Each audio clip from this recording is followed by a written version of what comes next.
মজিয়াত আয়োজন কৰা এই গ্ৰন্থমেলাৰ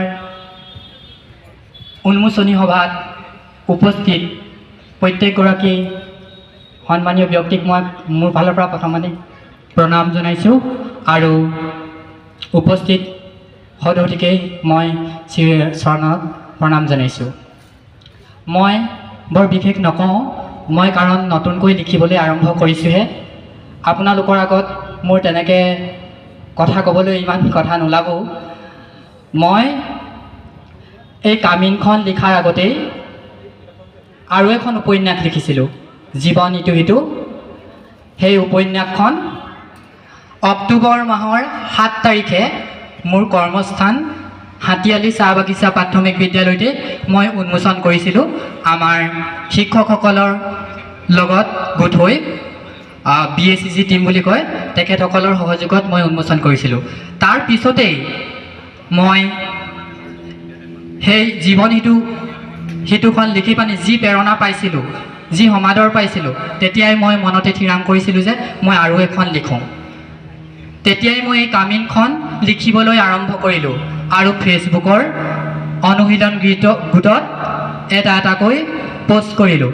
তাৰ পৰা মই বহুতখিনি মন্তব্য পাই উৎসাহিত হ'লোঁ, ভাল লাগিল আৰু মই এদিন এই কামিনখন পুথি আকাৰে পাঠকৰ মাজলৈ তুলি দিবলৈ পাই মই নথৈ আনন্দিত হৈছোঁ।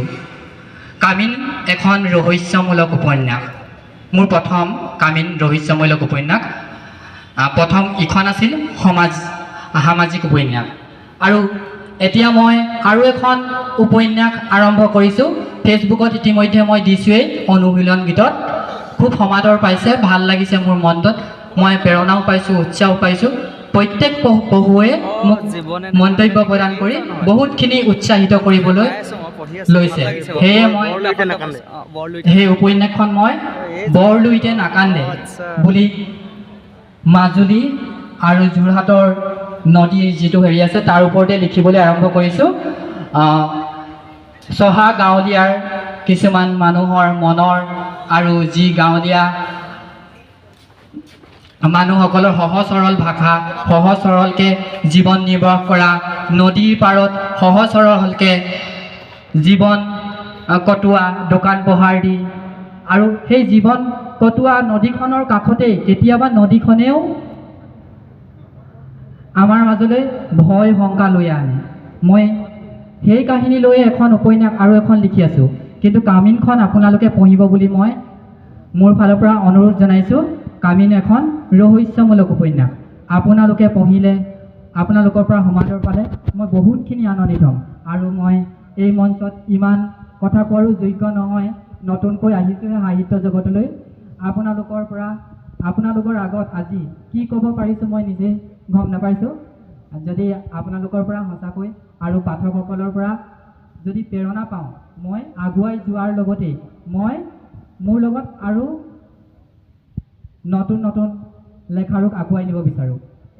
তেনেকৈ মই মোৰ যেতিয়া কামিনখন সমাপ্ত কৰিছিলোঁ, তেতিয়া মোক দেৱজিৎ ছাৰ, সন্মানীয় আৰু শ্ৰদ্ধাৰ দেৱজিৎ শইকীয়া ছাৰে গল্প সংকলনখনৰ লগত সহযোগী সম্পাদক কৰিবলৈ ক'লে। তেতিয়া মই আমালৈ পঠিওৱা প্ৰত্যেকটো গল্পকে আমি পঢ়িছিলোঁ আৰু 12জনৰ মনৰ ভাৱবোৰ ইমান ভাল লাগিছিলে যে বেলেগ বেলেগ অনুভৱ পাইছিলোঁ। তেতিয়া ভাবিছিলোঁ আমাৰচোন প্ৰত্যেকেই পাৰে কিবা এটা লিখিবলৈ, কিন্তু সাহস নকৰে। সাহস কৰিবলৈ মানে তেখেতসকলক অলপ প্ৰেৰণাও দিব লাগিব। তেখেতসকলৰ মাজত বহুতখিনি প্ৰতিভা আছে প্ৰত্যেকগৰাকী।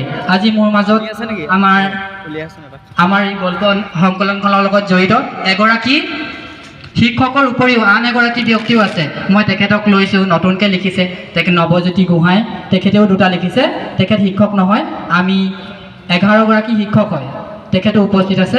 আমি গল্প সংকলনখনো খুব সুন্দৰকৈ পাঠকৰ মাজলৈ এৰি দিবলৈ চেষ্টা কৰিছোঁ। যদি সমাদৰ পাওঁ তেতিয়া আমাৰ বহুতখিনি ভাল লাগিব।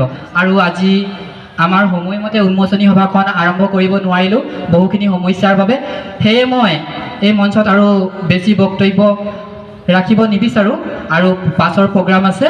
সেইকাৰণে মই আজি উন্মোচনী সভাত উপস্থিত থাকি মোক প্ৰেৰণা যোগোৱা আৰু মোৰ মনত ভাল লগা মানে সুখ পোৱা মই মনত সুখ পাইছোঁ তেখেতসকলক মই প্ৰত্যেকগৰাকী ব্যক্তিৰে আৰু গ্ৰন্থমেলাৰ লগত জড়িত প্ৰত্যেকগৰাকী কৰ্মকৰ্তাকেই মই প্ৰণাম জনাইছোঁ পুনৰবাৰ আৰু আগন্তুক নৱবৰ্ষৰ ওচৰ চাপি আহিছে নৱবৰ্ষৰ শুভেচ্ছা জনাই মোৰ চমু বক্তব্য সামৰণি মাৰিছোঁ ধন্যবাদ